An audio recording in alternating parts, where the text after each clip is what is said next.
The force academy में आप सभी का हार्दिक स्वागत है। ठीक है, संविधान के अंतर्गत आज जो हमारा चैप्टर है वो है भारतीय संविधान की प्रस्तावना। तो देखिए, प्रस्तावना में जो प्रश्न आते हैं, पहला प्रश्न प्रस्तावना में पूछा जाता है कि आपको पहली बात प्रस्तावना याद हो। दूसरी बात प्रश्न आता है कि कौन सा शब्द भारतीय संविधान की प्रस्तावना में नहीं लिखा। तो प्रस्तावना में नहीं लिखा वही व्यक्ति बता पाएगा जिसे संविधान की प्रियम्बल याद होगी। तो पहला और सबसे महत्वपूर्ण प्रश्न तो यही है कि आपको संविधान की प्रस्तावना याद हो। कई बार कुछ शब्दावली दे दी जाती है, जैसे दे देगा समाजवादी, पंथ निरपेक्ष, राष्ट्र की अखंडता। प्रश्न कहेगा कि निम्न को क्रम से जमाइए। ठीक है, तो ये भी प्रश्न बनते हैं। तो पहली बात तो यह कि संविधान की प्रस्तावना आपको पूरी की पूरी याद हो। प्रस्तावना का उद्देश्य क्या है, प्रस्तावना क्यों पढ़ी जा रही है, प्रस्तावना में कितने बार संशोधन हुआ है, सबसे पहले कौन सा देश है जिसने संविधान की प्रस्तावना को स्वीकार किया था। ठीक है, हमारी भारतीय संविधान की प्रस्तावना को किसने पेश किया था और कब अपनाया गया, ये सारे प्रश्न एग्जाम में बनते हैं। तो चलिए शुरू करते हैं संविधान की प्रस्तावना से। ठीक है, देखें तो पहली बात, संविधान की प्रस्तावना में शब्द जो हैं, हर एक शब्द का अपने आप में बड़ा महत्व है। प्रस्तावना का पहला शब्द है हम भारत के लोग। भारत को एक संपूर्ण बहुमत संपन्न समाजवादी, पंथ निरपेक्ष, लोकतांत्रिक गणराज्य बनाने के लिए तथा उसके समस्त नागरिकों को सामाजिक, आर्थिक, राजनीतिक न्याय, विचार, व्यक्ति विश्वास, धर्म और उपासना की स्वतंत्रता, प्रतिष्ठा और सबकी समता प्राप्त करने के लिए तथा उन सब में व्यक्ति की गरिमा और राष्ट्र की एकता और अखंडता को सुनिश्चित करने वाली बंधुता को बढ़ाने के लिए आज तारीख 26 नवंबर 1949 मिति मार्गशीर्ष शुक्ल सप्तमी विक्रम संवत 2006 विक्रमी को एतद द्वारा इस संविधान सभा को अंगीकृत, अधिनियमित और आत्मार्पित करते हैं। ये है संविधान की प्रियम्बल। इसको हम एक एक शब्द से समझने का प्रयास करते हैं। देखें, संविधान की प्रस्तावना में जो पहला शब्द लिखा हुआ है, ठीक है, देखें ये लिखा है हम भारत के लोग, be the people of India. तो ये जो हम भारत के लोग शब्द है, ये संविधान में लिया गया है अमेरिका के संविधान से। ठीक है, प्रश्न आता है कि संविधान की प्रस्तावना में लिखित शब्द हम भारत के लोग, या वहां पर लिखा है be the people of America. ठीक है, तो ये जो शब्दावली है ये हमने कहाँ से लिया है, ये हमने अमेरिका के संविधान से लिया है। अमेरिका में सीधे be the people of America लिखा हुआ है, तो हमने सेम कॉपी किया और हमने लिखा be the people of India, यानी हम भारत के लोग। प्रश्न एग्जाम में कई बार पूछा जाता है कि संविधान की प्रस्तावना की शुरुआत किस शब्द से होती है। तो संविधान की प्रियम्बल की जो शुरुआत है वो हम भारत के लोग शब्द से होती है। ठीक है, आगे देखें, भारत को एक संपूर्ण प्रभुत्व संपन्न, मैं आपको अर्थ बताऊंगा कि संपूर्ण प्रभुत्व संपन्न क्या होता है, अभी आगे देखेंगे। संपूर्ण प्रभुत्व संपन्न, पहले मैं आपको प्रस्तावना बता देता हूं क्या लिखा है। संपूर्ण प्रभुत्व संपन्न समाजवादी, पंथ निरपेक्ष, लोकतंत्रात्मक गणराज्य बनाने के लिए तथा उसके समस्त नागरिकों को सामाजिक, आर्थिक और राजनीतिक न्याय। याद रखें कि संविधान की प्रस्तावना में 3 प्रकार की न्याय की बात की गई है। पहला सामाजिक न्याय, दूसरा आर्थिक न्याय और तीसरा राजनीतिक न्याय। एग्जाम में प्रश्न आएगा कि संविधान की प्रियम्बल यानी प्रस्तावना में कितने प्रकार की न्याय का उल्लेख किया गया है। तो 3 प्रकार की न्याय है। पहला सामाजिक न्याय है, दूसरा आपका आर्थिक न्याय है और तीसरा कौन सी न्याय है, राजनीतिक न्याय है। ठीक है, अगला शब्द लिखा हुआ है विचार, अभिव्यक्ति, विश्वास, धर्म और उपासना की स्वतंत्रता, प्रतिष्ठा और अवसर की समता प्राप्त करने के लिए तथा उन सभी में व्यक्ति की गरिमा और व्यक्ति की गरिमा, उन समय व्यक्ति की गरिमा और राष्ट्र की एकता और अखंडता को सुनिश्चित करने वाली बंधुता को बढ़ाने के लिए दृढ़ संकल्प होकर अपनी संविधान सभा में आज तारीख, बहुत महत्वपूर्ण, 26 नवंबर 1949। एग्जाम में प्रश्न आता है कि संविधान की प्रियम्बल को कब लाया गया या संविधान की प्रस्तावना को कब लागू किया गया। तो 26 नवंबर 1949 ये डेट लिखी हुई है संविधान की प्रस्तावना लागू होने की। प्रश्न एग्जाम में आता है कि संविधान की प्रस्तावना को कब लागू किया गया, तो 26 नवंबर 1949 ये डेट लिखी हुई है। 26 नवंबर 1949 मिति मार्गशीर्ष शुक्ल सप्तमी संवत 2006 विक्रमी को एतद द्वारा इस संविधान सभा को अंगीकृत, अधिनियमित और आत्मार्पित करते हैं। ये है संविधान की प्रस्तावना। यहाँ पर आपको 3 चीज बातें याद रखी हैं। अगर न्याय की बात करें तो 3 प्रकार का, सामाजिक, आर्थिक और राजनीतिक न्याय। ठीक है, इसके अलावा आपका याद रखिए ये सब मैं बताने वाला हूँ कि लोकतांत्रिक गणराज्य क्या है, ठीक है, समाजवादी क्या है, पंथ निरपेक्ष क्या है, ये आगे शब्द आएंगे, इसको हम डिटेल में समझेंगे। ठीक है, अब देखें और क्या चीज लिखी हुई है। राष्ट्र की एकता, अखंडता को सुनिश्चित करने वाली बंधुता को बढ़ाने के लिए दृढ़ संकल्प होकर आपकी संविधान सभा में 26 नवंबर 1949 ये है लागू होने की डेट। ठीक है, को एकता द्वारा इस संविधान सभा को अंगीकृत, अधिनियमित और आत्मार्पित करते हैं। मैंने आपको पढ़ के बताया। ठीक है, अब देखें, पहली बात तो ये है कि विश्व में संविधान का पहला संविधान है जिसकी शुरुआत प्रस्तावना से हुई है। मतलब प्रियम्बल सबसे पहले किस देश ने शुरू किया है? अमेरिका के संविधान ने शुरू किया है। मतलब सबसे पहले अमेरिका है जिसमें प्रस्तावना थी, तो उससे हमने भी आपका प्रस्तावना अपने संविधान में बनाई। तो अमेरिका के संविधान को मैंने कई बार बताया है कि अमेरिका का संविधान विश्व का सबसे पहला संविधान है, सबसे पहला संविधान, अतः ये सबसे पुराना संविधान भी हो जाएगा। विश्व का सबसे पुराना संविधान किस देश का है? अमेरिका का है। मैंने ये बताया था कि अमेरिका का संविधान जो है ये विश्व का सबसे छोटा संविधान भी है, सबसे छोटा संविधान है। यहाँ पर मात्र 7 अनुच्छेद या 7 आर्टिकल हैं। तो ये विश्व का सबसे छोटा संविधान भी है, विश्व का सबसे पहला लिखित संविधान भी है, विश्व का सबसे पहला लिखित संविधान है। ठीक है, विश्व का सबसे पहला लिखित संविधान है। अमेरिका का संविधान विश्व का सबसे छोटा संविधान इसीलिए हो जाता है क्योंकि अमेरिका में केंद्र का संविधान अलग है और राज्यों का संविधान अलग है, जबकि भारतीय संविधान विश्व का सबसे बड़ा संविधान है। उसका कारण ये है कि भारत में आपका क्या है, केंद्र का अलग केंद्र का और राज्य का संविधान एक ही संविधान में है। इस वजह से भारतीय संविधान विश्व का सबसे बड़ा संविधान हो जाता है, क्योंकि केंद्र का संविधान भी उसी में है और राज्यों के संविधान भी उसी में है। इस वजह से भारतीय संविधान विश्व का सबसे बड़ा संविधान है। अमेरिका का संविधान सबसे छोटा है क्योंकि उसमें सेंटर यानी केंद्र का अलग है और स्टेट यानी राज्यों का संविधान क्या है, अलग है। इस वजह से ये छोटा संविधान हो जाता है। हाँ, तो याद रखें, अमेरिकी संविधान से पहली बार प्रस्तावना की शुरुआत हुई है। भारतीय संविधान की जो प्रस्तावना है, याद रखो मैंने आपको बताया था कि ये 13 दिसंबर 1946 को पंडित जवाहरलाल नेहरू के द्वारा उद्देश्य प्रस्ताव पर प्रस्तुत की गई थी और इसे कब माना गया? 22 जनवरी 1947 को मान लिया गया। तो प्रश्न एग्जाम में आता है कि संविधान की प्रियम्बल को पहली बार किसके द्वारा पेश किया गया? तो 13 दिसंबर 1946 को किसने पेश किया था? पंडित जवाहरलाल नेहरू ने संविधान सभा में पेश किया था। कहाँ पर पेश किया था भाई? संविधान सभा में पेश किया था। और ये 13 दिसंबर, हम चाहते तो इसको 13 दिसंबर 1946 को ही अपना सकते थे, लेकिन क्या हुआ था कि मुस्लिम लीग, जब संविधान की तीसरी बैठक थी तो मुस्लिम लीग भी नहीं आई थी और बहुत सारे लोग यहाँ पर शामिल नहीं हुए थे। इस वजह से हमने सोचा, जो भीमराव अम्बेडकर है, एम जयकर जैसे लोग हैं, उन्होंने कहा कि भाई बहुत सारे लोग नहीं आए हुए हैं और यदि वो नहीं आएंगे तो यदि हम अपनी प्रस्तावना आज के दिन ही लागू कर देंगे तो लोग मानेंगे कि ये लोग अपने मन का काम कर लिए हैं। इस वजह से संविधान की प्रस्तावना को हमने 13 दिसंबर 1946 को नहीं अपनाया था। फिर इसको कब अपनाया गया भाई? 22 जनवरी 1947 को संविधान की प्रस्तावना को अपना लिया गया था, क्योंकि मुस्लिम लीग के कुछ सदस्य और बहुत सारे लोग यहाँ पर शामिल हो गए थे। इस वजह से प्रियम्बल को हमने कब अपना लिया था? 22 जनवरी 1947। प्रियम्बल यानी प्रस्तावना को किसके द्वारा पेश किया गया? पंडित जवाहरलाल नेहरू यानी पंडित नेहरू के द्वारा से पेश किया गया था। तो ये सारे प्रश्न हैं, ठीक है, एग्जाम में ये प्रश्न आते हैं। ठीक है, अब देखें अगला क्या है। अगला जो है, याद रखो, संविधान की प्रियम्बल, संविधान की प्रस्तावना में अभी केवल एक बार संशोधन हुआ है और वो हुआ है 42वां संविधान संशोधन अधिनियम 1976। एग्जाम में प्रश्न आता है कि संविधान की प्रस्तावना में कितने बार संशोधन किया जा चुका है?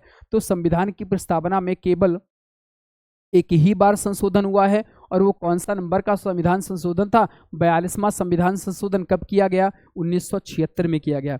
मैंने आपको कई बार बताया है कि जो 42वां संविधान संशोधन है इसको मिनी संविधान, मिनी कॉन्स्टिट्यूशन, मिनी संविधान कहा जाता है। छोटा संविधान के नाम से जाना जाता है 42वां संविधान संशोधन। इसका कारण ये है कि 42वें संविधान संशोधन 1976 के द्वारा भारतीय संविधान में बहुत सारी बातों को जोड़ा गया है, तो इसको मिनी संविधान या छोटा संविधान भी कहा जाता है।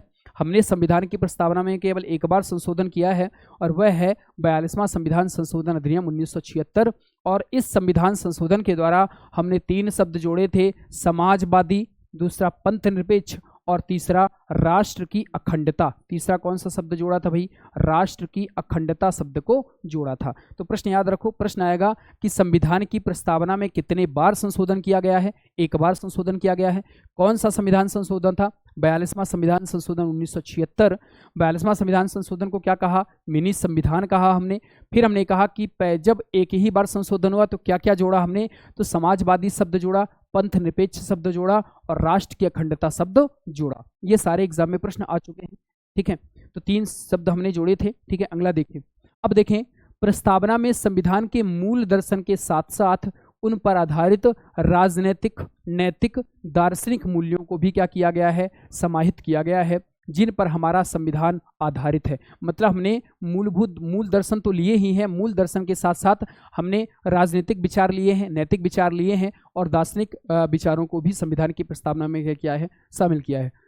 इसके बाद देखें, प्रस्तावना संविधान सभा के प्रगतिशील दृष्टिकोण और संविधान निर्माताओं के सपनों और आकांक्षाओं को प्रदर्शित करती है। ये प्रश्न पूछा जा सकता है आपसे कि संविधान की प्रस्तावना का महत्व क्या है। तो प्रस्तावना का महत्व ये है कि ये क्या करती है भाई, प्रगतिशील दृष्टिकोण और संविधान निर्माताओं के सपनों को बताती है। भाई संविधान बनाने वाले लोग हैं तो प्रस्तावना को क्यों रख रहे हैं, क्या चाहते हैं वो। तो संविधान की प्रस्तावना एक ऐसा दर्शन है या एक ऐसा दस्तावेज है जिनमें आपका क्या है, संविधान निर्माण करने वाले लोगों की आकांक्षाओं को बताया गया है, संविधान निर्माण करने वाले लोगों के सपनों को बताया गया। भाई आप कोई भी चीज़ बनाने के लिए बैठेंगे तो आपके दिमाग में जो सोच होगी वही सोच लिख पाएंगे। मतलब संविधान की प्रस्तावना वो क्यों बनाए थे, संविधान की प्रस्तावना ये बनाए थे, उनके मन में जो आकांक्षाएं रही हैं, संविधान को कैसा देखना चाह रहे थे, मतलब ये उनके सपनों को और उनकी आकांक्षाओं को प्रदर्शित करती है संविधान की प्रस्तावना। याद रखो, प्रस्तावना ना तो विधायिका की शक्ति का स्रोत है और ना ही विधायिका की शक्तियों को प्रतिबंधित करती है। याद रखें, विधायिका मतलब जैसे राष्ट्रपति होते हैं, जो कानून बनाने वाले होते हैं वो विधायिका होती है। विधि मतलब कानून बनाने वाले, जैसे सुप्रीम कोर्ट, हाई कोर्ट आते हैं। कार्यपालिका में आपका संसद आ जाती है, ठीक है। तो विधायिका के अंतर्गत सुप्रीम कोर्ट, हाई कोर्ट आते हैं। तो याद रखो, विधायिका की शक्ति का स्रोत नहीं है और ना ही ये विधायिका की शक्ति को क्या करता है, प्रतिबंधित यानी पाबंदी लगाता है किसी प्रकार का, ठीक है। अगला देखें, यह ना तो बाध्य योग है और ना ही इसे न्यायालय द्वारा लागू किया जा सकता है। देखिए, बाध्य योग का मतलब है कि इसे परिवर्तित नहीं किया जा सकता है। जो प्रस्तावना है तो प्रस्तावनाओं को बदल नहीं सकते हैं। प्रस्तावना में ऐसा संशोधन, देखिए अभी बताऊंगा मैं आपको, केशवानंद भारतीवाद आए थे तो शुरुआती समय में संविधान में कहीं पर भी आप संशोधन नहीं कर सकते थे। फिर हमने कहा कि ठीक है भाई, संशोधन किया जा सकता है लेकिन नकारात्मक संशोधन मान्य नहीं होगा। तो लिखा है कि प्रस्तावना बाध्य योग नहीं है। बाध्य योग का मतलब है आप इसे न्यायालय में चुनौती नहीं दे सकते हैं, न्यायालय इनके शब्दों को बदल नहीं सकता है। तो बाध्य योग का मतलब है ना तो इसे न्यायालय लागू करवाएगा और ना ही इसे न्यायालय में चुनौती दी जा सकती है, ठीक है। याद रखो, प्रस्तावना अमेरिका की स्वतंत्रता की घोषणा के समान है। जैसे अमेरिका में स्वतंत्रता की जो घोषणा हुई थी उसी तरह हमारे भी प्रस्तावना है, लेकिन यह है घोषणा से भी ज़्यादा है। एम हिदायतुल्लाह, याद रखें, एम हिदायतुल्लाह का ये कथन था। एम हिदायतुल्लाह कौन है भाई, भारत के 11वें मुख्य न्यायाधीश हैं। एम हिदायतुल्लाह भारत के 11वें मुख्य न्यायाधीश हैं। उनने एक कथन कहा था कि प्रस्तावना अमेरिका के स्वतंत्रता की घोषणा के समान है, लेकिन ये घोषणा से भी क्या है, ज़्यादा। जो अमेरिका में स्वतंत्रता की घोषणा हो गई थी उसके समान हमारी प्रस्तावना है, लेकिन उस स्वतंत्रता से भी ज़्यादा महत्वपूर्ण है, ये कहा था भाई एम हिदायतुल्लाह। तो प्रश्न कई बार आ जाता है, ये प्रश्न कथन आ जाएगा कि प्रस्तावना अमेरिका की स्वतंत्रता की घोषणा के समान है लेकिन यह घोषणा से भी ज़्यादा है। यह कथन किसका है? तो ये कथन है एम हिदायतुल्लाह का, जो भारत के 11वें चीफ जस्टिस रहे हैं, 11 नंबर के थे, ठीक है। आगे देखें और प्रस्तावना में क्या है। अगला देखें, संविधान के सभी भागों को पारित करने के बाद प्रस्तावना को पारित किया गया ताकि यह संविधान के अनुरूप बन सके। ये भी प्रश्न पूछा जा सकता है कि प्रस्तावना कब लागू किया गया। तो प्रस्तावना को सबसे अंत में लागू किया गया था। प्रस्तावना को सबसे अंत में, पहले प्रस्तावना के सभी भागों को लागू कर दिया। संविधान की प्रस्तावना को जैसे हम भागों को लागू करेंगे तो भागों के अंदर क्या आते हैं, आर्टिकल आते हैं, तो आर्टिकल भी लागू हो गए, अर्थात प्रस्तावना को सबसे बाद में लागू किया गया है। ये बात आप याद रखें। और संविधान में प्रस्तावना सबसे पहले, जैसे आप संविधान की किताब खोलेंगे तो संविधान की किताब में प्रस्तावना सबसे पहले मिलती है, लेकिन प्रस्तावना को लागू सबसे पहले नहीं किया गया है। प्रस्तावना को जो लागू है सबसे बाद में किया गया है। पहले इसके भागों को लागू किया, फिर आर्टिकलों को लागू किया और बाद में हमने क्या किया, प्रस्तावना को लागू किया। मतलब प्रस्तावना को सबसे अंत में लागू किया गया है, ये बात याद रखें। और पूछा जाए कि प्रस्तावना है कहाँ पर, तो संविधान के सबसे शुरुआती समय में क्या रखी गई है, प्रस्तावना। लेकिन लागू कब किया गया, सबसे अंत में लागू किया हमने। संविधान की उद्देशिका यह बताती है, यानी प्रस्तावना यह बताती है कि संविधान किसके द्वारा किसके लिए, क्या बताती है भाई, कि किसके द्वारा लागू किया गया, किसके लिए लागू किया गया और कब बनाया गया। मैंने डेट बताई थी 26 नवंबर 1949, ये बनाने की डेट है। किसके द्वारा, तो किसके द्वारा और किसके लिए, किसके द्वारा, संविधान सभा के द्वारा, और किसके लिए, भारतीय जनता के लिए। किसके लिए भाई, ये भारतीय जनता के लिए है, अर्थात संविधान का स्रोत कौन है, भारत की जनता। अभी आगे शब्द आएंगे तो मैं समझाऊंगा। देखें, अब प्रस्तावना के अध्ययन की दृष्टि से याद रखो, प्रस्तावना को हम 4 भागों में बांट सकते हैं। जिसमें प्रस्तावना को यदि समझाना चाहूँ तो प्रस्तावना को कितने भागों में बांटा जा सकता है, 4 भागों में बांटा जा सकता है। पहला आपका सत्ता का स्रोत, यानी संविधान का, संविधान या सत्ता का स्रोत क्या है। तो पहली जो बात है, ये संविधान का स्रोत, पहली जो बात है, पहला जो भाग है ये क्या है, संविधान का स्रोत या सत्ता का स्रोत। दूसरा क्या है भाई, शासन व्यवस्था का लक्ष्य क्या है, ठीक है। तीसरा, राज्य और सरकार का स्वरूप क्या है, ठीक है। और संविधान का अधिनियमन कब हुआ है। मतलब अगर संविधान के स्रोत की बात करूं तो संविधान का स्रोत आपसे एग्जाम में पूछा जा सकता है कि क्या है, तो संविधान का स्रोत भारतीय जनता है, क्योंकि पहला शब्द ही है हम भारत के लोग, अर्थात भारतीय संविधान का स्रोत कौन है, हम भारत के लोग, इस वजह से लिखा हुआ है। और अंतिम जब लाइन आप पढ़ेंगे तो लिखा है संविधान सभा को अंगीकृत, अधिनियमित और आत्मार्पित करते हैं। मतलब पूरी तरह से संविधान का सत्ता या संविधान का स्रोत कौन है भाई, भारतीय जनता, इस वजह से उसमें लिखा है हम भारत के लोग। तो प्रश्न एग्जाम में आएगा कि संविधान का स्रोत कौन है, प्रश्न आएगा भारतीय नागरिक, या प्रश्न आएगा राष्ट्रपति, या प्रश्न आएगा कार्यपालिका विधायिका, ऐसे ऑप्शन आएंगे। तो याद रखो संविधान का स्रोत कौन है, भारतीय जनता है। दूसरा, शासन व्यवस्था के लक्ष्य क्या है, तो शासन व्यवस्था के लक्ष्य में आपका आता है संपूर्ण प्रभुत्व संपन्न, संपूर्ण प्रभुत्व संपन्न, संपूर्ण प्रभुत्व संपन्न, और आता है समाजवादी, समाजवादी, और आता है पंथ निरपेक्ष, पंथ निरपेक्ष, निरपेक्ष, ठीक है। तो ये सब जो शब्द संविधान की प्रस्तावना में लिखे हैं ये आते हैं भाई शासन व्यवस्था के लक्ष्य में। मतलब शासन जो हमने संविधान बनाया उसका लक्ष्य क्या है, उसका लक्ष्य क्या है भाई, संपूर्ण प्रभुत्व संपन्न है। संपूर्ण प्रभुत्व संपन्न अभी आगे बताऊंगा। संपूर्ण प्रभुत्व संपन्न का अर्थ होता है कि भारत अपने आंतरिक और बाह्य निर्णय लेने के लिए पूरी तरह से क्या है, स्वतंत्र। हमें अमेरिका के साथ संधि करनी है कि नहीं करनी है, जापान से दोस्ती रखनी है कि नहीं रखनी है, तो ये सब डिपेंड करता है भारत पर। अर्थात हम लोग कैसे हैं, संपूर्ण प्रभुत्व संपन्न, मतलब अपने देश के अंदर के निर्णय, अंदर के मामले और बाहर के मामले में निर्णय लेने के लिए अपनी तरह से स्वतः ही क्या है, अपने मन से हैं। हम चाहेंगे तो संधि करेंगे और चाहेंगे तो संधि नहीं करेंगे। यही है संपूर्ण प्रभुत्व संपन्न का अर्थ। ये क्या है, ये शासन व्यवस्था का पहला लक्ष्य है। अगला शब्द समाजवादी, पंथ निरपेक्ष, आगे मैं बताऊंगा, ठीक है। तीसरा क्या है, राज्य और सरकार का स्वरूप। राज्य और सरकार का स्वरूप, तीन प्रकार के जो न्याय मिली हैं। पहला जो न्याय है सामाजिक, दूसरा आर्थिक, और तीसरा राजनीतिक। इनको लागू करना आपका क्या है, इनको लागू करना ये राज्य या सरकार का क्या है, स्वरूप है। राज्य सरकार का स्वरूप क्या है कि हम लोगों को कैसा न्याय देना चाहती है, ठीक है। तो ये न्याय सामाजिक, आर्थिक, राजनीतिक न्याय, ये किस में आएंगे, राज्य और सरकार के स्वरूप में आएंगे। अगला लिखा है संविधान का अधिनियमन, मतलब संविधान कब लागू हुआ है, तो 26 नवंबर 1949 ये संविधान के अधिनियमन की क्या है भाई, डेट है, ठीक है। तो याद रखो संविधान की प्रस्तावना को अध्ययन की दृष्टि से हमने 4 भागों में बांटा है। पहला, संविधान का स्रोत कौन है, भारतीय जनता। शासन व्यवस्था का लक्ष्य क्या है, संपूर्ण प्रभुत्व संपन्न, समाजवादी और पंथ निरपेक्ष। राज्य और सरकार का स्वरूप क्या है, सामाजिक, आर्थिक और राजनीतिक न्याय देना। सामाजिक, आर्थिक और राजनीतिक न्याय, ये आपका जस्टिस देना, ये सरकार का स्वरूप है।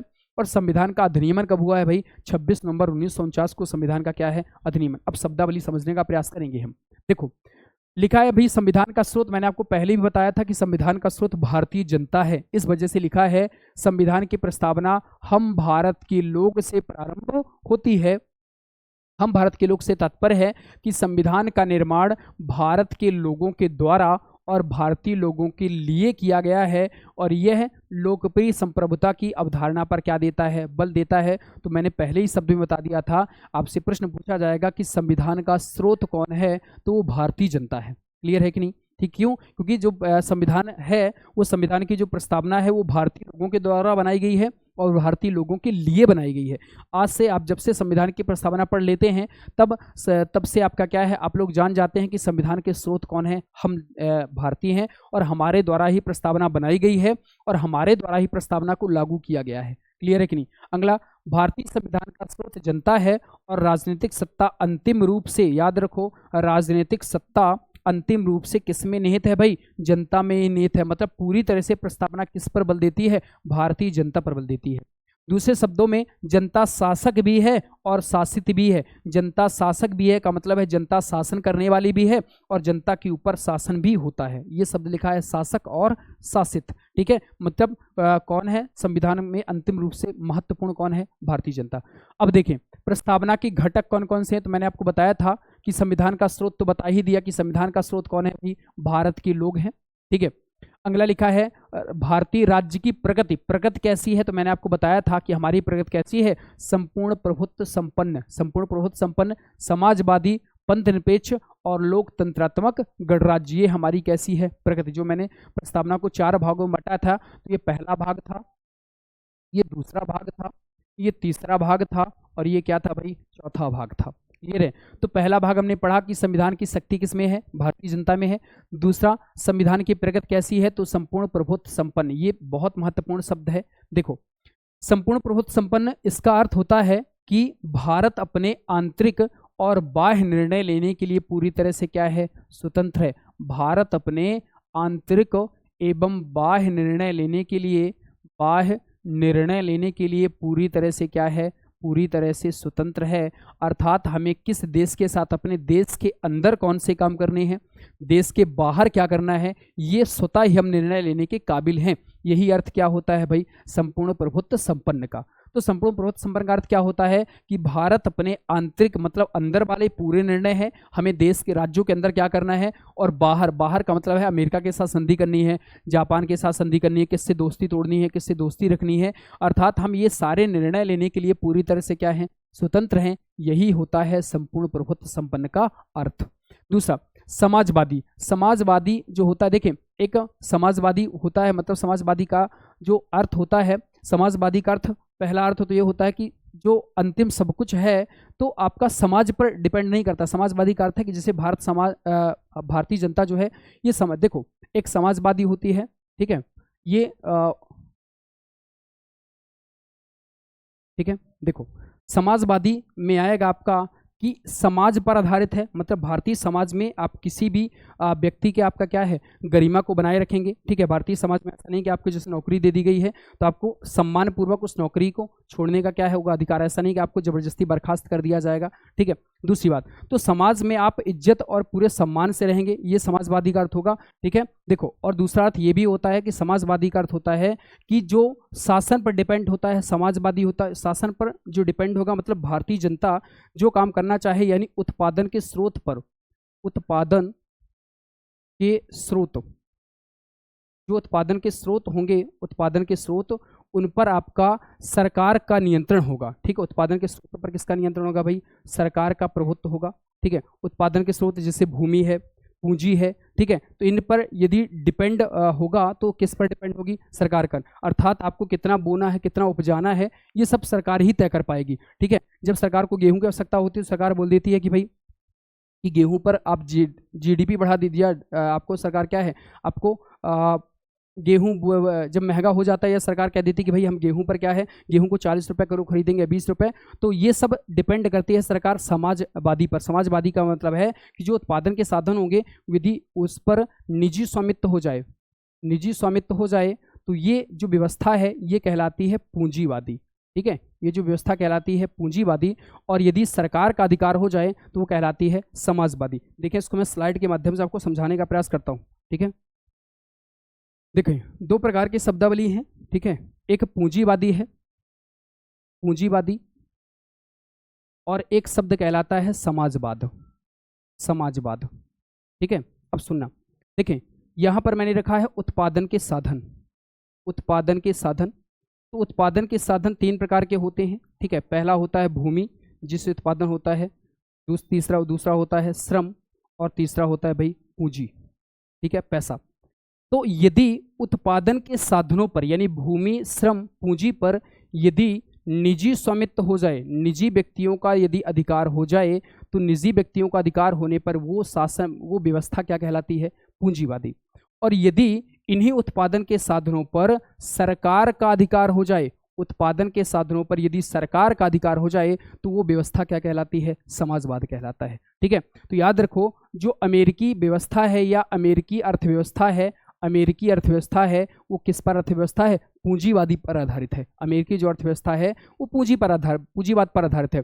जबकि भारतीय व्यवस्था की अगर बात करें तो भारतीय व्यवस्था आपकी कैसी है, मिश्रित है। भारतीय व्यवस्था कैसी है भाई, मिश्रित है। अर्थात भारतीय जो व्यवस्था है वो पूंजीवाद भी है, पूंजीवाद भी है, और क्या है, समाजवाद भी है। हम लोगों में हम लोगों की अर्थव्यवस्था में दोनों के लक्षण दिखाई देते हैं, अर्थात हमारी मिश्रित है। तो हमने प्रस्तावना में क्या लिखा है, अपने आप को समाजवादी बताया है। ठीक है। तो हमारी जो अर्थव्यवस्था है हम लोग कैसे हैं, मिश्रित है, मतलब भारतीय अर्थव्यवस्था मिश्रित है, मतलब हमें पूंजीवादी के लक्षण भी पाए जाते हैं और समाजवादी के लक्षण भी पाए जाते हैं, ठीक है। तो पूंजीवादी समाजवादी अर्थात हमारी जो व्यवस्था है वो कैसी है, मिश्रित। भारतीय संविधान की प्रस्तावना हमने अपने आप को क्या बताया है, समाजवादी बताया है। तो आप याद रखें, उत्पादन के साधन यानी भूमि श्रम पूंजी पर जब निजी अधिकार हो जाए यानी निजी व्यक्तियों का अधिकार हो जाए तो ऐसी व्यवस्था कहलाती है पूंजीवाद। अमेरिका कैसी अर्थव्यवस्था है, पूंजीवाद। और समाजवाद क्या कहलाता है, जब उत्पादन के साधनों पर सरकारी स्वामित्व हो जाए या सरकार का अधिकार हो जाए तो ऐसी व्यवस्था क्या कहलाती है, समाजवाद। समझने का प्रयास करें। जैसे मान लो गेहूं है, तो सरकार को यदि लगता है कि गेहूं जनता नहीं उपजा रही है तो सरकार बोलती है कि भाई हम गेहूं पर एमएसपी बढ़ा देते हैं, गेहूं पर मिनिमम सपोर्ट प्राइस जो है एमएसपी बढ़ा दिया जाता है। आज के बाद गेहूं 40 रुपए किलो हम खरीदेंगे, 40 रुपए खरीदेंगे, अर्थात गेहूं अब जब ये घोषणा हो जाएगी तो लोग क्या सोचेंगे, गेहूं 40 रुपए जा रहा है और लोग गेहूं उपजाना चालू कर देंगे। मतलब ये है उत्पादन के साधन, इस पर किसका अधिकार है, सरकार का अधिकार हो गया। मतलब सरकार तय करती है कि आपको कितना उपजाना है, क्या उपजाना है, ठीक है। सरकार जिस चीज़ की कमी होती है तो सरकार बोल देती है कि हम मोटे अनाज इतने रुपए किलो खरीदेंगे। इसका मतलब क्या है कि हम लोगों की पूरी यानी इस उत्पादन के साधनों पर कौन डिपेंड करता है, सरकार डिपेंड करती है कि हमें क्या उपजाना है, कितना उपजवाना है जनता से, ठीक है। जबकि अमेरिका में क्या होता है,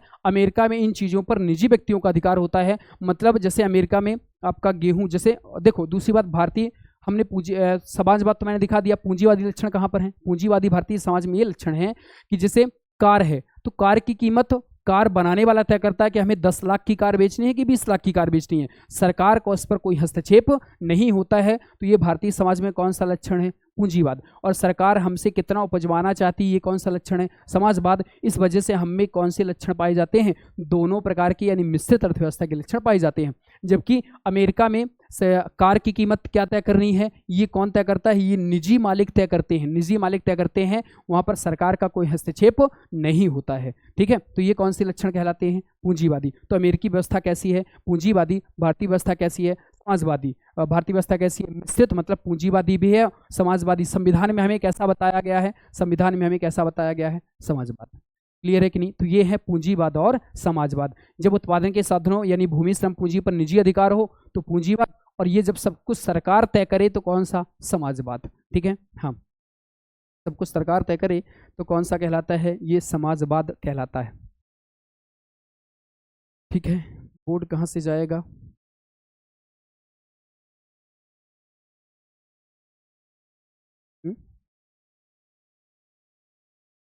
बोर्ड वापस कैसे जाए, हाँ ठीक है। ये है, तो ये पहला शब्द हुआ, मैंने बता दिया संपूर्ण पुरोहित संपन्न। दूसरा अर्थ बता दिया कौन सा, समाजवाद, ठीक है। दूसरा शब्द मैंने आपको बता दिया समाजवाद, ठीक है। हाँ, अब देखें तो तीसरा लिखा है पंथ निरपेक्ष। देखिए पंथ निरपेक्ष, वही याद रखो, भारतीय पंथ निरपेक्ष या धर्म निरपेक्ष, पंथ निरपेक्ष या धर्म निरपेक्ष एक ही शब्द है, ठीक है। लेकिन भारतीय संविधान में प्रश्न आएगा कि निम्न में से कौन सा शब्द लिखा है, ऑप्शन देगा पंथ निरपेक्ष, धर्म निरपेक्ष। तो याद रखिए भारतीय संविधान में धर्म निरपेक्ष नहीं लिखा है, क्या लिखा हुआ है भाई, पंथ निरपेक्ष लिखा हुआ है। पंथ निरपेक्ष का मतलब होता है कि पंथ निरपेक्ष का मतलब होता है कि भारत किसी भी धर्म को बढ़ावा नहीं देगा, भारत के लिए सारे धर्मों के लोग क्या हैं, बराबर, हिंदू मुस्लिम सिख ईसाई, भारतीय संविधान में सबको बराबर दिया गया है। अर्थात भारतीय संविधान कैसा है, पंथ निरपेक्ष है। तो याद रखो, चाहे पंथ निरपेक्ष धर्म निरपेक्ष शब्द एक ही है, लेकिन भारतीय संविधान में धर्म निरपेक्ष नहीं लिखा है, भारतीय संविधान में पंथ निरपेक्ष लिखा है। और पंथ निरपेक्ष का आश्रय अर्थ होता है कि भारत किसी भी पंथ का अनुयायी नहीं है, भारत के लिए सारे पंथ के लोग आपके क्या हैं, बराबर हैं, ये पंथ निरपेक्ष है। लोकतंत्र का मतलब होता है जनता के लिए जनता द्वारा निर्वाचित शासन। अब्राहम लिंकन का आपको शब्द याद होना चाहिए, ठीक है। उन्होंने लोकतंत्र को बताया था, ठीक है। देखिए अब्राहम लिंकन ने आपको लोकतंत्र को क्या बताया था, लोकतंत्र, एक शब्द होता है लोकतंत्र और एक शब्द होता है भाई राजतंत्र, राजतंत्र, ठीक है, समझेंगे। लोकतंत्र जो होता है, यहाँ पर देखें, जहाँ पर आपका पिता का पुत्र ही राजा बनता है, जहाँ पर शासन वंशानुगत होता है, वंशानुगत हो वह कहलाता है राजतंत्र, ठीक है। और जहाँ पर शासन जो है, जहाँ पर शासन वंशानुगत ना हो वह शब्द क्या कहलाता है भाई, राजतंत्र कहलाता है। ठीक है, वंशानुगत ना हो तो वो शब्द क्या कहलाएगा, लोकतंत्र कहलाएगा, और जहां पर शासन वंशानुगत हो वह क्या कहलाएगा, राजतंत्र कहलाएगा। कैसे, देखिए वंशानुगत का मतलब है यदि राजा का पुत्र ही राजा बने तो वह क्या कहलाएगा भाई, राजतंत्र कहलाएगा। ठीक है, और लोकतंत्र का मतलब क्या है, जहां पर जनता के द्वारा, या हमारे यहाँ देश में क्या है, भारत में लोकतंत्र है। लोकतंत्र का मतलब है यहाँ पर शासन वंशानुगत नहीं है। हमारे यहाँ हर 5 साल में, हमारे यहाँ हर 5 साल में चुनाव होते हैं। 5 साल में क्या होते हैं, चुनाव होते हैं, और जो भी चुनाव में जीतता है वही व्यक्ति आपका राजगद्दी पर बैठता है। अर्थात भारत कैसा देश है, लोकतंत्र है हमारे यहाँ, मतलब जनता के द्वारा चुने गए प्रतिनिधि बैठते हैं, जनता के द्वारा चुने गए प्रतिनिधि बैठते हैं। अर्थात यहाँ पर शासन वंश पर या वंश पर आधारित नहीं है, इस वजह से यहाँ पर वंशानुगत नहीं है शासन। अर्थात पिता का पुत्र ही राजा नहीं बन रहा हमारे यहाँ 5 साल में चुनाव होते हैं, जो चुनाव में जीतता है तो वही आपका राजा बनता है, यानी जनता के द्वारा चुने गए प्रतिनिधि ही आपका शासन को संभालते हैं। जबकि राजतंत्र जहाँ पर होता है, जैसे ब्रिटेन में महारानी होती है, और महारानी के वंश का जो होता है वही आपका बैठता है। अर्थात ब्रिटेन में कैसा शासन है, राजतंत्र है। ब्रिटेन में कैसा शासन है, राजतंत्र है, मतलब महारानी के परिवार के लोग ही शासन को चला रहे हैं। ठीक है, तो जहाँ पर शासन वंशानुगत हो तो वह राजतंत्र, और जहां पर शासन वंशानुगत ना हो वह लोकतंत्र। ठीक है, दूसरी बात, लोकतंत्र में एक व्यक्ति थे जिनका नाम था अब्राहम लिंकन। ठीक है, अमेरिकी राष्ट्रपति हैं अब्राहम लिंकन। इन्होंने लोकतंत्र का बहुत अच्छा शब्द बताया था कि लोकतंत्र का अर्थ होता है जनता के लिए और जनता द्वारा निर्वाचित शासन, जनता द्वारा निर्वाचित शासन। तो ये कई बार शब्द पूछा गया है कि ये किसकी परिभाषा है। ठीक है, तो जनता के लिए जनता द्वारा निर्वाचित शासन ही लोकतंत्र है। ये किसने बताया है, ये बताया है अब्राहम लिंकन ने परिभाषा। अमेरिकी राष्ट्रपति हैं अब्राहम लिंकन। ठीक है, तो उनके अनुसार लोकतंत्र क्या होता है भाई, जनता के लिए जनता द्वारा निर्वाचित शासन ही लोकतंत्र है। ये एग्जाम में कई बार परिभाषा पूछी गई है कि ये किस विद्वान की परिभाषा है, तो ये डॉक्टर अब्राहम लिंकन की परिभाषा है। ठीक है, एक भेड़ चलाने वाले व्यक्ति हैं अब्राहम लिंकन। इनके बारे में आप पढ़ेंगे जब इनकी कहानी तो आपको समझ में आएगा। ये भेड़ चराया करते थे, और अमेरिका में जब भेड़ चराया करते थे तो ये एक ऊंचे टीले पर जाकर के बैठ जाते थे, और वहां पर अपनी भेड़ों को नियंत्रित करते रहते थे, और बार बार चिल्लाते थे, मैं अमेरिका का राष्ट्रपति बनूंगा, मैं अमेरिका का राष्ट्रपति बनूंगा। और इन्होंने, अब ये पढ़े लिखे तो थे नहीं, तो इन्होंने किया क्या था, एक जिस व्यक्ति के यहाँ काम करते थे, गरीबी में इनका जीवन कटा है, जिस व्यक्ति के यहाँ काम करते थे वो आपका वकील था, उस वकील के यहाँ चले गए थे, तो उन्होंने कहा था कि भाई मुझे पढ़ने के लिए किताबें दे दिया करिए, मैं आपका सारा काम कर दूंगा। वकील ने कहा बढ़िया है यार, एक आदमी भी मिल गया है काम करने के लिए। तो वकील बोलता था कि ठीक है आप आ जाइएगा और आप किताबें पढ़ते रहिएगा। तो वो क्या करते थे, उन्हीं की लाइब्रेरी में काम करते थे, बढ़िया किताबें पढ़ते रहते थे, उनकी किताबें जमाते रहते थे, और पढ़ते उनको धीरे धीरे ऐसा ज्ञान आया, और बाद में क्या बन गए, अमेरिकी राष्ट्रपति बने वो। क्लियर है, ये अब्राहम लिंकन, हाँ बन जाते हैं। और लगातार ये एक ही चीज को बोला करते थे, एकांत में चले जाते थे, भाई सबके सामने कहेंगे कि मैं अमेरिका का राष्ट्रपति बनूंगा तो लोग हंसेंगे इनके ऊपर, तो ये अकेले एकांत में चले जाते थे पहाड़ों पर, और वहां पर बोलते रहते थे मैं अमेरिकी राष्ट्रपति। क्यों, क्योंकि अकेले में बोलने पर कोई शर्म तो है नहीं। ठीक है, तो और धीरे धीरे क्या है, राष्ट्रपति बनने के लिए इन्होंने काम भी चालू किया था, और बाद में ये अमेरिकी राष्ट्रपति बने थे। और जिन्होंने लोकतंत्र की परिभाषा दी थी कि लोकतंत्र है जनता का, मतलब जनता का है, और किसके लिए बनाया गया है, जनता के लिए, और जनता के द्वारा चुने गए लोगों के द्वारा बनाया गया है। ये निर्वाचित शासन ही क्या कहलाता है, लोकतंत्र। ठीक है, तो आपका ये इनकी परिभाषा है। ठीक है, हाँ अब देखें, तो ये लोकतंत्र का अर्थ हुआ, लोकतंत्र गणराज्य। ठीक है, अब संविधान का उद्देश्य क्या है, तो संविधान का उद्देश्य जो है, संविधान का जो उद्देश्य है, हाँ संविधान का उद्देश्य क्या है, न्याय देना। न्याय कितने प्रकार की, 3 प्रकार की। ठीक है, न्याय कितने प्रकार की भाई, 3 प्रकार की न्याय का उल्लेख किया गया है। पहली जो न्याय है सामाजिक, दूसरी न्याय का नाम है आर्थिक, और तीसरी न्याय का नाम है राजनैतिक।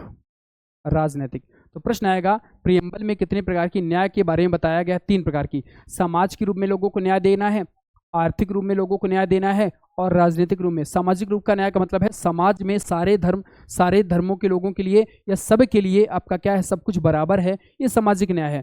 ठीक है, समाज में सरकार जैसे घोषणा कोई भी चीज सरकार करती है तो सबके लिए करती है। ठीक है, तो ये सामाजिक न्याय है। आर्थिक न्याय का मतलब है पैसे का यदि बंटवारा किया जाएगा तो पैसे का बंटवारा सब में समान रूप से किया जाएगा। यदि सरकार बोलती है कि सबको 2-2 हज़ार रुपये दिए जाएंगे तो सबको पैसे आते हैं, ये आर्थिक न्याय है। और राजनीतिक न्याय का मतलब ये है कि सबको राजनीति में आने का अधिकार है, ये राजनीतिक न्याय है। ठीक है, तो ये 3 प्रकार की न्याय का उल्लेख किया गया है। स्वतंत्रता है हम लोग, इंडिपेंडेंस है, समानता है सबको, बंधुत्व का मतलब भाईचारा। और याद रखो तीनों फ्रांस की क्रांति के ध्येय वाक्य थे। तो प्रश्न आता है कि स्वतंत्रता, समानता, बंधुत्व हमने कहाँ से लिया है? तो ये हमने फ्रांस की क्रांति से लिया है। स्वतंत्रता, समानता, बंधुत्व ये तीनों फ्रांस की क्रांति के नारे थे। ठीक है, फ्रांस की क्रांति के क्या थे भाई नारे? जब फ्रांस में क्रांति हुई थी उस समय ये 3 नारे बहुत फेमस हुए थे, स्वतंत्रता, समानता, बंधुत्व, जो हमने भारतीय संविधान में अपना लिया है जिनको। क्लियर है? और संविधान के अंगीकरण की डेट क्या है भाई? 26 नवंबर 1949, ये संविधान के अंगीकरण की क्या है डेट। ठीक है, एकता अखंडता का मतलब है हम लोग एक हैं और टूटने नहीं देंगे, मतलब अपने देश को पूरी तरह से क्या है जोड़ बना के रखेंगे, ये एकता और अखंडता का मतलब है। अखंडता शब्द संविधान के 42वें संविधान संशोधन 1976 के द्वारा जोड़ा गया, जो एकता शब्द से भिन्न है। ठीक है, अखंडता से आशय भौगोलिक एकता से है। अखंडता से आशय किससे है भाई? भौगोलिक एकता से है, टेरेस्ट्रियल यूनिटी से है, अर्थात देश के क्षेत्र एक दूसरे से जुड़े हुए हैं, ये आपका भौगोलिक, ये आपका अखंडता का अर्थ होता है। देश के जो क्षेत्र है वो एक दूसरे से आपस में क्या है कनेक्ट हैं, ये आपका क्या है अखंडता। एकता का मतलब है कि हम लोग पूरी तरह से भारतीय जनता एक है। और ये टेरेस्ट्रियल मामलों की बात करती है कि भौगोलिक दृष्टि की बात करती है। अखंडता का मतलब है तो भूमि एक है हमारी, और एकता का मतलब है हम लोग भारतीय नागरिक एक हैं। तो एकता मतलब भारतीय नागरिकों की बात करता है और अखंडता मतलब भूमि की बात कर रहा है। ठीक है, तो भूमि यदि एक होगी यानी भौगोलिक एकता का मतलब क्या होगा? अखंडता। यदि नागरिक एक होंगे तो क्या माना जाएगा? एकता। ये दोनों शब्द होते हैं एकता और अखंडता की। तो एकता का मतलब है कि यदि भारतीय लोग जुड़े हुए हैं, भारतीय लोग आपस में एक हैं तो वो एकता है। और यदि हमारी भौगोलिक यूनिटी है, ठीक है, टेरेस्ट्रियल यूनिटी है, भौगोलिक एकता है, तो भौगोलिक एकता यानी भूमि की जो एकता है वो कहलाएगी भाई अखंडता। ठीक है, अगला शब्द, हाँ, जबकि एकता शब्द से तात्पर्य देश के विभिन्न क्षेत्र में रहने वाले, वही कहा रहने वाले विभिन्न क्षेत्र की जातियों के लोग आपस में प्रेम और सद्भावना पूर्वक रहें। मैंने बताया आपको प्रत्येक व्यक्ति को यह अनुभूति हो कि यह प्रभुता संपन्न राज्य व एक अभिन्न इकाई है। ठीक है, अगला, प्रस्तावना में संशोधन किया जा सकता है या नहीं, इसका निर्णय पहली बार केशवानंद भारती बाद 1973 में हुआ। ठीक है, अब तक प्रस्तावना में केवल एक ही बार संशोधन हुआ है। 42वां संविधान संशोधन अधिनियम 1976 के तहत प्रस्तावना में संशोधन किया गया था, जिसमें 3 शब्द बताया था मैंने आपको, समाजवादी, पंथनिरपेक्ष और अखंडता शब्द को जोड़ा गया था। वही पुरानी बात। ठीक है, सर्वोच्च न्यायालय ने बेरूवादी संघ, याद रखो प्रश्न कई बार आता है कि बेरूवादी संघ मामला कब आया था? तो 1960 का मामला था। ठीक है, तो बेरूवादी संघ में दिए गए अपने निर्णय को परिवर्तित करते हुए कहा कि प्रस्तावना को संशोधन का अभिन्न हिस्सा माना और कहा कि इसे अनुच्छेद 368 के तहत संशोधन किया जा सकता है। साथ ही न्यायालय ने यह भी कहा कि ऐसा संशोधन में संविधान के मूल ढांचे में संशोधन नहीं किया जाना चाहिए। याद रखो, देखो मैं आपको बता दूं कि बेरूवादी संघ मामले 1960 में यह कहा गया था कि संविधान के किसी भी भाग में संशोधन नहीं किया जा सकता है। मतलब पूरी तरह से संशोधन को इसने क्या कर दिया था? खारिज कर दिया था कि संशोधन संविधान में नहीं आप कर सकते। क्लियर है? ये बेरूवादी संघ का मामला था। इसमें कहा गया था कि संविधान के ना तो किसी भाग में ना ही प्रस्तावना में आप संशोधन नहीं कर सकते हो। फिर आपका केशवानंद भारती बाद का जब मामला आया तो केशवानंद भारती बाद में कहा गया कि संविधान में संशोधन किया जा सकता है, अर्थात बेरूवादी मामले को क्या कर दिया गया? खारिज कर दिया गया। इसीलिए लिखा हुआ है कि सर्वोच्च न्यायालय में बेरूवादी संघ में दिए गए अपने निर्णय को परिवर्तित करते हुए कहा कि प्रस्तावना संविधान का अभिन्न हिस्सा है और इसे अनुच्छेद 368 के तहत संशोधन किया जा सकता है। साथ ही न्यायालय में यह भी कहा गया कि संशोधन में संविधान के मूल ढांचे में परिवर्तन नहीं होना चाहिए, यानी ऐसा परिवर्तन मान्य नहीं करेंगे जो संविधान के मूल ढांचे को ही नष्ट कर दे। ठीक है, मूल ढांचे का अर्थ मैं कभी बताऊंगा आपको। ठीक है, कि मूल ढांचा क्या होता है। अगला देखें, प्रस्तावना संबंधी सर्वोच्च न्यायालय के बाद में मैंने आपको बताया कि बेरूवादी संघ में कहा गया था कि प्रस्तावना में संशोधन नहीं होगा। ठीक है, ये लिखा है कि सर्वोच्च न्यायालय के निर्णय प्रस्तावना संविधान में निहित सामान्य प्रयोजनों को दर्शाती है। अनुच्छेदों में प्रयुक्त इसके शब्दों में अनेक अर्थ निकलते हैं। संविधान की व्याख्या करते हुए इसकी सहायता ली जा सकती है। सर्वोच्च न्यायालय ने कहा कि प्रस्तावना संविधान का भाग या हिस्सा नहीं है। मैंने आपको बताया कि संविधान का भाग इसने नहीं माना था। बाद में इसमें परिवर्तित करते हुए जब केशवानंद मामला आया तो केशवानंद बाद में कहा गया, देखिए ये आया भारतीय केशवानंद बाद मामला, और इसमें कहा गया संविधान अभिन्न अंग प्रस्तावना, और इसमें संशोधन किया जा सकता है। तो केशवानंद भारती बाद 1973 सर्वोच्च न्यायालय के निर्णय प्रस्तावना संविधान का क्या है, भाग है। ठीक है, उसमें भाग नहीं माना गया था प्रस्तावना को, और इसमें भाग माना गया। और LIC ऑफ इंडिया वाद 1995 सर्वोच्च न्यायालय ने इसे पुनः माना कि प्रस्तावना संविधान का क्या है, अभिन्न भाग है। ये भी एग्जाम में प्रश्न आ सकता है कि दूसरी बार कब माना गया, तो LIC ऑफ इंडिया बाद 1995 में दोबारा प्रस्तावना को संविधान का अंग माना गया। तो बेड़ूवादी 60 वाले मामले में अभिन्न अंग नहीं माना गया था प्रस्तावना को, इसमें अभिन्न अंग माना गया, और इसमें भी क्या है, अभिन्न अंग माना गया। ठीक है, हाँ, तो ये थी आपकी भारतीय संविधान की प्रस्तावना। यदि आपको हमारा वीडियो अच्छा लगता है तो हमारे चैनल को लाइक, शेयर और हमारे वीडियो चैनल को सब्सक्राइब जरूर करें। मिलते हैं आपसे अगली वीडियो में, तब तक के लिए धन्यवाद।